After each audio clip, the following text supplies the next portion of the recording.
Hey guys, my name's Otto Alvarez and welcome to another episode of the Kingdom Culture Podcast. It's very cold outside here in San Antonio. That's why I'm dressed in sweaters and jackets and I feel very comfortable. I apologize for my attire, but it's very cold and it's a Friday. And normally Fridays I have to run like a million errands.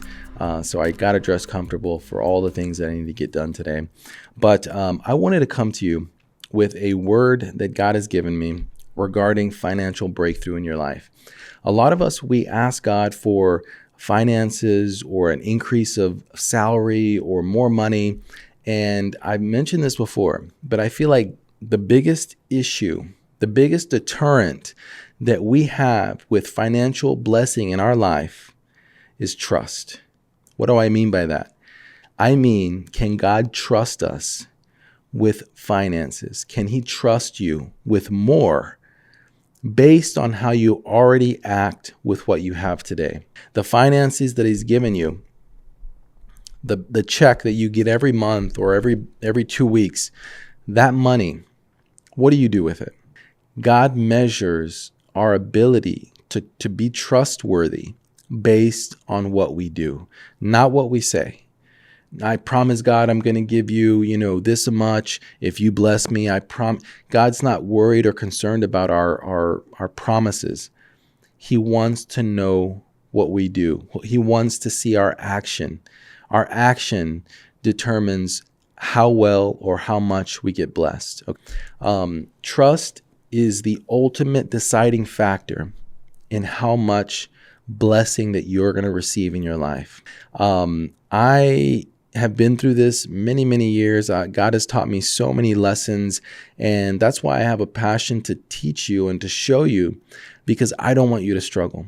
Our struggling is a direct relation or correlation to our attitude, the principles, our morals, our ethics. Do we seek to deceive people? Do we seek to steal? To things that we shouldn't be doing in dealings with people and money. So God's after people who he can trust. And how does that trust get established? Okay, I've already mentioned our actions. What are you doing with the money that he already gives us today? Do you spend it all? Do you save it all? Are you being obedient to his voice? Did he tell you, hey, I need you to bless this family with $500 this month. I need you to give to your church. I need you to give 10% of your salary to the church. A lot of us, for whatever reason, I hear a lot of videos on YouTube that don't believe in tithing, or they think that was a thing of the past, or a pre-Jesus ritual. I'm here to tell you that tithing establishes obedience in our heart. Tithing makes us eligible for the blessing. Okay? Tithing is an obedient act of worship and obedience for our heart, and it really does something inside of you. When you tithe, you're telling God, I trust you, God. This money belongs to you. It's yours. I trust you. I'm going to be obedient. I'm not going to be concerned about my desires or my fears. I'm going to give you 10% because it's the right thing to do. And let me tell you, ever since I started doing that, God has blessed and increased our salary and our income every year. Every year. I'm telling you, I tithe and I give offerings I tithe every paycheck and I give offerings, 3 or 4 times a year. And that's just the expectation that we have in our household. Okay. And I hear these videos, don't tithe, I'm here to tell you that tithing works. I mean, we're in the middle of building a 10,000 square foot home that's worth millions and millions of dollars on 40 acres of land. And it's not possible. It's not possible without the tithe, without the offering. Okay, so you do it for yourself. You'll find out. But God is after our heart. And tithing is one of the ways that we show God we trust him. Okay, money is all about trust. Money that we receive, money that we give, God is after those who can trust. He can trust. So being a trustful, obedient, kingdom-minded individual means that God is going to give us money so that we can be the go-between from him to his people. We're his people also, but there's people that are in worse situations than we are. There's organizations that he needs to get money to. There's individuals, there's churches. We are the go-between. I envision a kingdom-minded individual, a kingdom builder. Life is just about being the go-between from God to his people. We're not better than anybody, but we're obedient. And he's looking for those who he can trust. So when God gives us a blessing, we look and see, who do I need to get this to, God? Who do I need to give this to? I do a lot of real estate development. I'm a flipper. We own many rental properties. And I remember one time in my life that I was upset and frustrated with a lot of the contractors, their work ethic, the work they delivered. And I mean, for whatever reason, if you're familiar with paying contractors, they want to get paid immediately when the job is done. They don't care if you're on vacation. They don't care whatever they get upset if you don't pay them a second after they're finished. And I've had multiple times where I get hit by, multiple contractors at once. Hey, I need money, and I go and look at the work. Sometimes they don't even let me look at the work. I go and look at the work. And one time I got very upset and I was like, I'm not going to pay you. I'm not going to pay you because this work is not acceptable. And I'd never done that before. And the contractor, threw a fit. Like they just quit. And that feeling I owed him because he did work. That feeling that's in your heart when you owe someone, and I had a feeling that I know I did wrong, even though they didn't do a good job. And I was praying about it. And God told me, he said, hey, I love those people. I love those contractors. I'm trying to get money to them.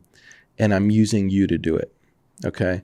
And I never seen it like that before. I never really realized that God was using me to help other people, okay? The people that we hire, the people that we encounter, that we work with, those contractors, they depend on every penny from us, from people who are kingdom-minded individuals, and God uses us to allow them to be able to make it to the next week and the week after. So, God told me, hey, I love them. I'm trying to get money to them and I need to use you to do it.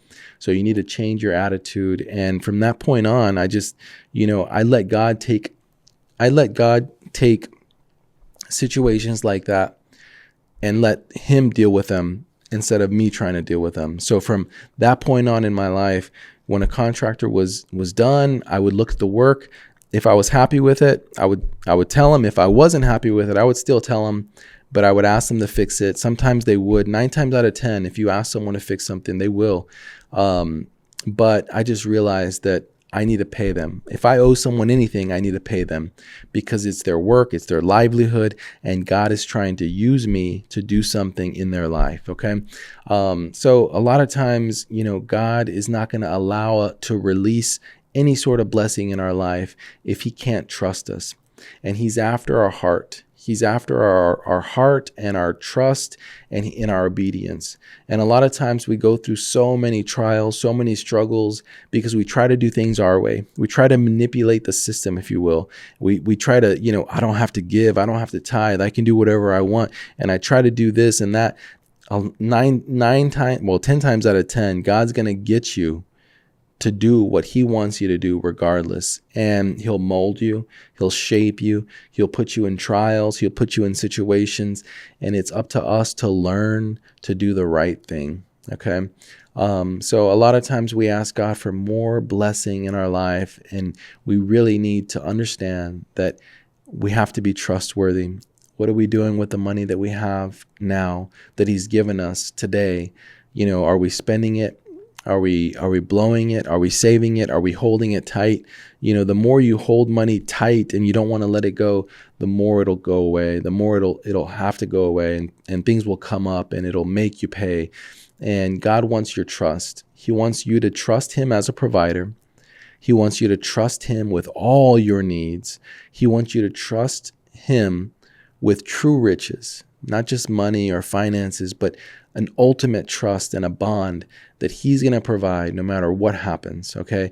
And he's looking to us to be trustworthy stewards, to be trustworthy individuals and kingdom individuals that are separated from everyone in the earth, everyone in the world. Everybody is out for themselves and steal and try to cheat the system. But he's looking for people who he can trust, who he can give real riches to, real finances, because he needs to expand the kingdom. He needs to expand the kingdom. So I hope this message was something that you enjoyed today. I know it's a pretty sharp and hard message to hear, but maybe he's talking to you. Maybe he really wants to get your attention. And if you can understand that the things that you're doing are not working today, it's time to change up those things. It's time to start giving. The kingdom of God operates backwards from the way you expect it to. So when you're in need, you sow a seed. You got to give. You got to give. You got to give, because giving changes our heart. It releases the hardness in our heart, and our heart begins to trust and really rely on our God to provide all of our needs. I hope this message has opened up your heart and your mind to new thinking and a new way to renew that mindset. I wish you the best, and continue to follow us and like us for more content like this. God bless.